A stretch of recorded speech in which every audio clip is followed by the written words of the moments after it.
आओ बाबू हो पवनी के तरफ से बहुत बहुत पुरस्कार बा। टुनटुन राम कादुन पहली है, आवाज साफ नहीं के सुना। आई चाहे जरा भी से ही पुरस्कार बा, भोले बाबा के कृपा वो घर परिवार पर एकदम बन रहो। कहू कि जय दा दशरथ बाबा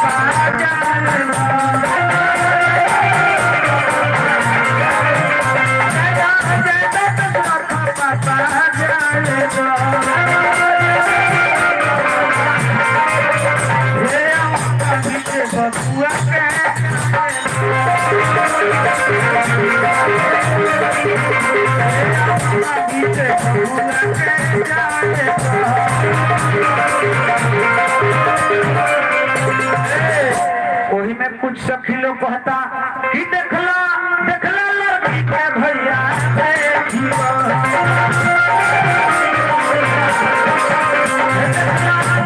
लड़की के भैया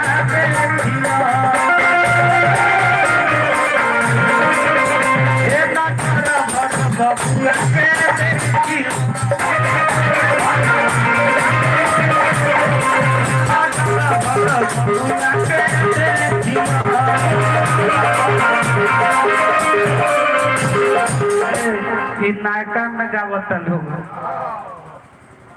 हमारे कचकर्ता भैया के तरफ से बहुत बहुत पुरस्कार, मंडली के तरफ से हार्दिक अभिनंदन। लेकिन हमने के पुराना का दादी परदादी गावत रहे लोग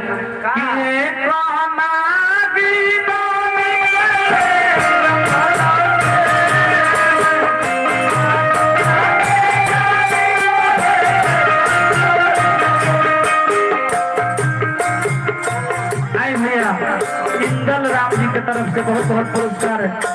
मंडली की तरफ से हार्दिक अभिनंदन।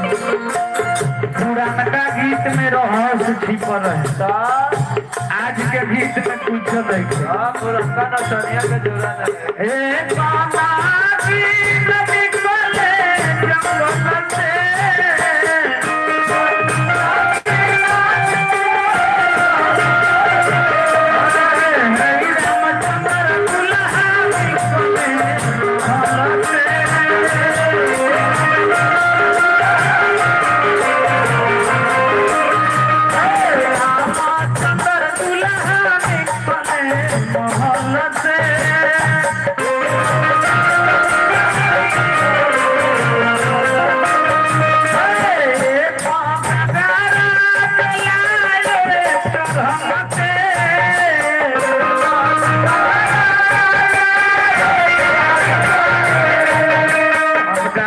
तुला माइक के चोर बाकी गीतवा वो होत रहे।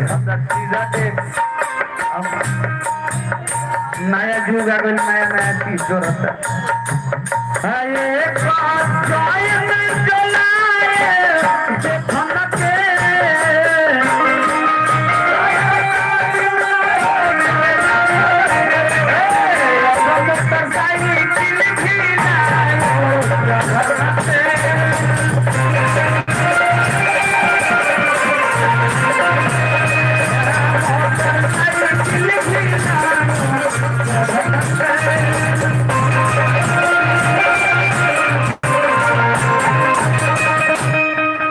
तिलक का हो। तिलक में समय ज्यादा लग जाइए से संक्षेप करके हमने के मारो मत फोड़ो में जब भइल बहु गावे के बाद तिलक कहल का ठीक जला। तिलक का मतलब का होला? तिलक में हमने के लाखों करोड़ों रुपया दे देता, नहीं बेटिया दे देता, बेटा हाथ motorcycle Apache, hero Honda, bullet, 4 चक्का, फॉर्च्यूनर, पुजाई करके लोग सब कुछ दे दिया था। सोना के चैन अंगूठी माने जितना सामान है पलंग पटिया सब दिया जाता, लेकिन ये तिलक नहीं थे। तिलक में खर्चा बा मात्र 2 रुपया। सब दहेज भाई। तिलक में मात्र 2 रुपया खर्चा बा। एगो पान के पत्ता लड़की